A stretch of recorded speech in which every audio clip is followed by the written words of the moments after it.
Hello once again, everybody. Welcome back to another episode of Custom Operators.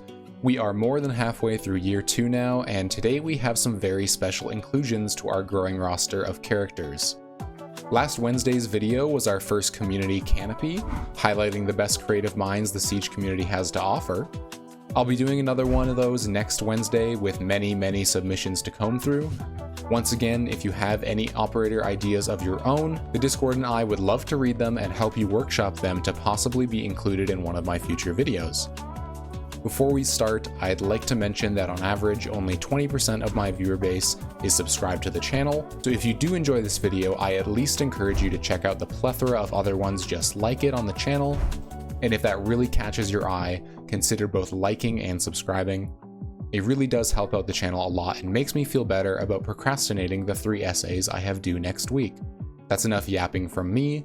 Let's get into our showcase today for Operation Red Shift.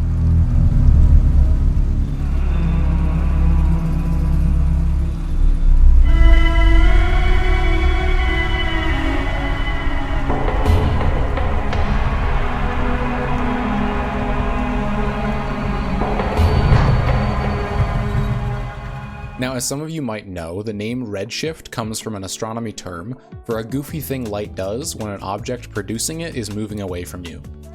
I chose that name mostly because I thought it sounded cool, but take the moving away and space theme part as you will.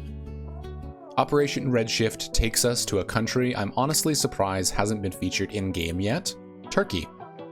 Both an attacker, a defender, and a brand new attachment are coming with this operation. For a map, I love the abandoned aesthetic in most airsoft fields, and I would love to see that in-game in some form. Let's get into our attacker. Deimos is our attacker, boasting a unique fusion of Buck, Fuse, and Ash's abilities.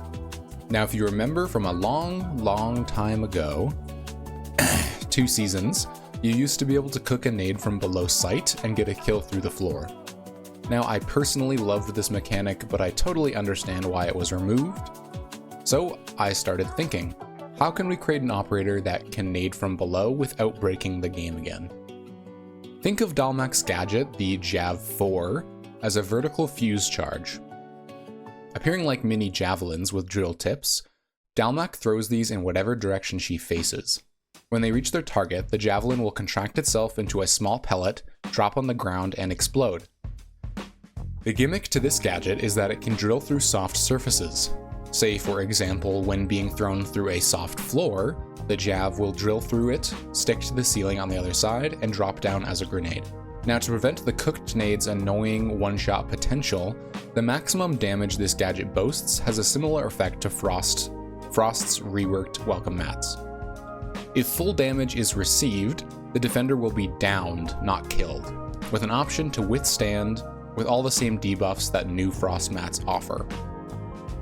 This grenade is still on a fuse timer, so there is more than enough time to run, but the ability to push someone out of a power position without face checking them is extremely powerful with a coordinated team. Now, I should also mention that not getting a down or kill with this gadget doesn't make it entirely useless. When the pellet drops on the soft floor, the explosion will rip a large hole in its surface, allowing Deimos to get some value through vertical play from below. Now, Deimos is clearly about her vertical pressure, but just in case you were wondering, no, the javelin is not a one-shot to defenders when thrown at close range. And yes, because it is a drilling gadget, it does counter mirror windows.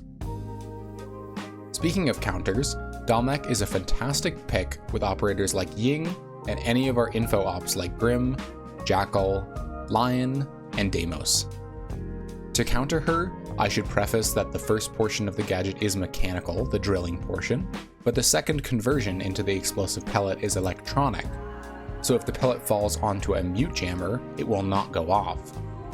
The javelin itself is countered by Rooney, while the pellet can be eliminated by Womai and Jaeger. One of her more unique counters is Tubarão. His ice will actually make the floor harder to drill through, resulting in the Jav 4 failing to drill through it, dropping its payload on Deimos' side once the freeze is over. For her loadout, you guys know I like to give existing options to my operators but make them feel new with new perspective. So Dalmec has 2 defender-only options on attack for the first time, starting with the K1A or Vigil's SMG, which is available with magnification, and the Spaz 12 or Valk's shotgun. I feel both of these primaries complement her playstyle just right. For secondaries, I didn't want to get too crazy, so she has the LFP, or the French Revolver. For secondary gadgets, she has EMP grenades, which will help counter those pesky mute jammers, and possibly encourage players to rethink how to take a reinforced wall. And hard breaches for the same reason Buck has them. I'd honestly be really happy to see something along the lines of this come to the game, and I hope y'all agree. Our defender, Iris, comes with a commonly requested gadget submission with a few twists. Now, I've seen a lot of people wanting half reinforcements for walls recently, and I've had this idea rolling around for the better part of a year. This is my best shot at it, so let me know what you think. Iris has a throwable device that can reinforce hatches from above and below from afar. Yes, this can trick hatch entries, just thought I'd preface that. This gadget can also reinforce soft walls in 3 sections: top, middle, and bottom, and appears yellow rather than red, just like the reinforcements in that old Outbreak event. These reinforcement sections are everything a standard reinforcement would be. They can't be shot through and requires hard breach utility to clear.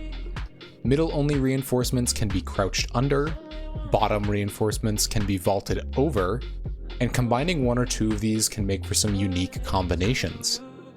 Bottom and middle makes for a great Mira setup where nitros can be thrown over top, whereas top and middle can make rotates safer or slower for enemies.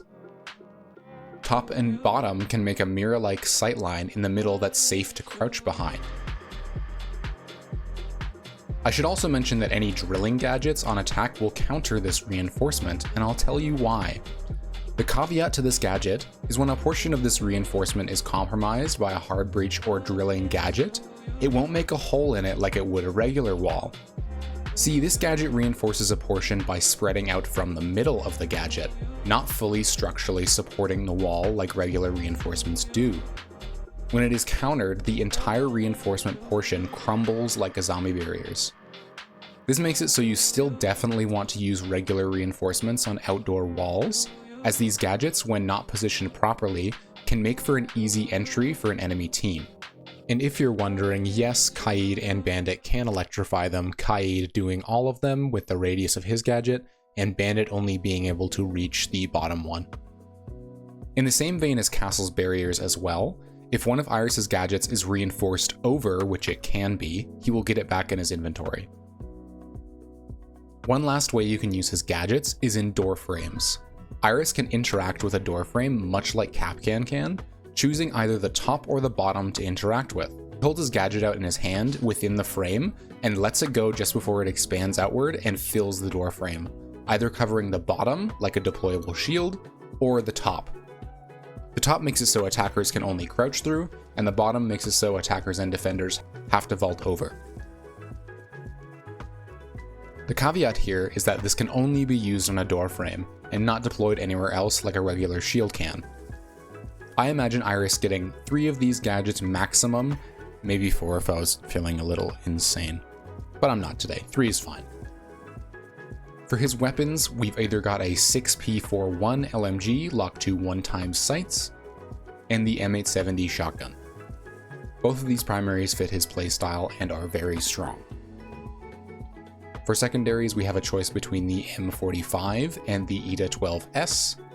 A secondary shotgun option might be vital to his kit. As for secondary gadgets, Iris gets the proximity alarms and barbed wire, both options that solidify him as a dedicated anchor. I feel Iris would be very, very powerful, but screw it, it's just too cool not to do. Our new attachment option was also influenced by a recent change, the removal of the 1.5 scope. With the laser being much more of a viable option now, I wanted to include another attachment in the underbarrel slot. Your mind probably goes to a flashlight, but that's not it.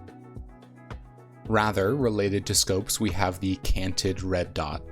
This canted sight can be accessed by hitting the melee key while aiming down sights, and offers a 1x option for players who want closer range sight on demand.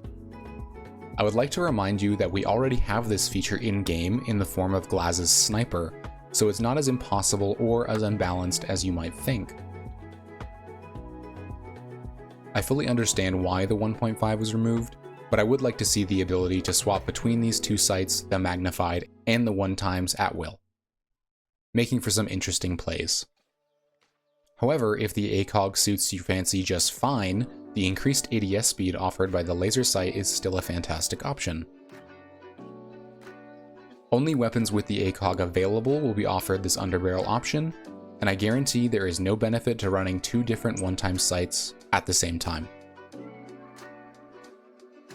Alright, that's it for Operation Red Shift. I hope you all enjoyed. Be sure to like, subscribe, and join up on the Discord to submit those operator ideas of your own. I want to thank you all again for 5K subscribers, which is a just insane number to me. You're all amazing people, and I see how much passion and positivity there is in the Discord every day, so keep it up. That's all from me today. I'll see you all on the flip side.